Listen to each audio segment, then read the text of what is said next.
오늘의 말씀드리기 진은미 간사입니다. 오늘도 은혜의 샘과 같은 하나님의 말씀을 통해서 풍성한 삶을 시작하시는 풍삼 독자 여러분 되시길 바랍니다.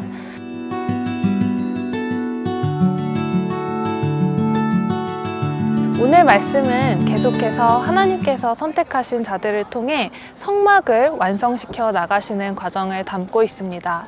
성막은 단순히 제사를 드리는 건물이나 장소가 아니라 이스라엘 백성이 광야 생활을 하는 동안 예배의 중심이 된 곳이며 구약시대에 하나님께서 우리를 만나시고 교제하시는 장소로 허락하신 곳입니다.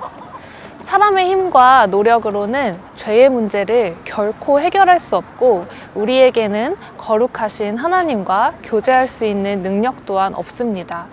하지만 성막은 하나님께서 하나님의 백성을 구원하시기 위해 그리고 그의 백성과 교제하시기 위해 작은 부분까지 직접 계획하신 거룩한 은혜의 장소였습니다.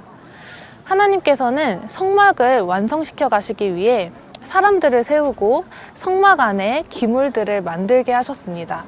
오늘 말씀에 이름이 언급된 사람은 두 명인데요. 바로 유다지파의 브살렐과 단지파의 오홀리압입니다.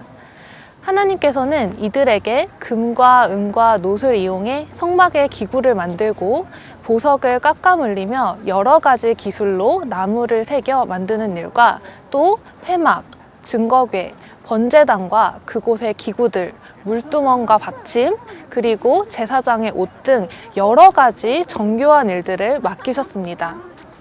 하나님께서 이들을 통해 성막에 필요한 것들을 준비시키시는 과정을 통해 크게 두 가지를 묵상해 볼 수 있습니다.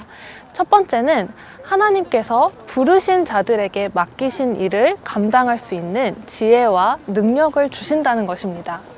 하나님께서는 브살렐과 오홀리압을 지명하여 부르셨고 그들에게 하나님의 영을 충만하게 하셔서 성막에 필요한 정교한 일들을 감당하게 하셨습니다. 하나님의 능력을 구해야 하는 때는 예배와 영적인 일에만 국한되는 것이 아닙니다. 브살렐과 오홀리압은 정교한 기술로 성막 기구들을 만들어야 했고 하나님이 허락하신 지혜와 총명으로 맡기신 일들을 감당할 수 있었습니다. 우리의 삶도 마찬가지입니다. 우리의 삶의 모든 영역에서 성령 충만을 구하며 하나님의 영광을 위해 살고자 할 때 우리의 삶에 맡기신 분량을 감당할 수 있는 지혜와 능력을 부어주실 것입니다. 또한 하나님께서 그를 통해 하나님의 뜻을 이루어 가실 것입니다. 두 번째 묵상할 점은 하나님 나라를 세워가는 일은 혼자 이룰 수 없다는 것입니다. 성막을 짓는 일은 제사장 그룹인 모세와 레위 자손으로만 감당할 수 있는 일이 아니었습니다. 하나님께서도 오로지 제사장 그룹에게만 성막 짓는 일을 맡기지 않으셨습니다. 성막을 세워가기 위해서는 실제로 정교한 기술로 섬기는 자들도 필요했고 그렇기 때문에 유다지파와 단지파의 기술자들을 부르셔서 성막 짓는 일에 동참시키신 것입니다. 이처럼 하나님 나라를 세워가는 데 있어 직업과 직분을 떠나 우리 각자가 있는 자리에서 하나님께서 맡기신 역할과 몫이 있습니다. 그리고 그에 대한 하나님의 뜻에 순종함으로써 함께 하나님의 뜻을 이뤄가도록 하셨습니다. 이 말씀에 비추어 하나님께서 여러분을 어디로 그리고 또한 누구로 부르셨는지 돌아보셨으면 좋겠습니다. 그리고 오늘 여러분을 부르신 그 자리에서 하나님의 나라를 위해 순종함으로 최선을 다해야 할 일은 무엇인지 생각해 보시길 바랍니다.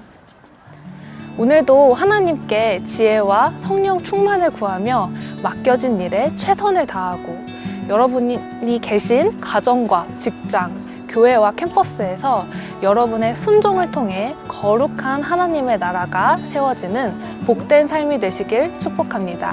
샬롬.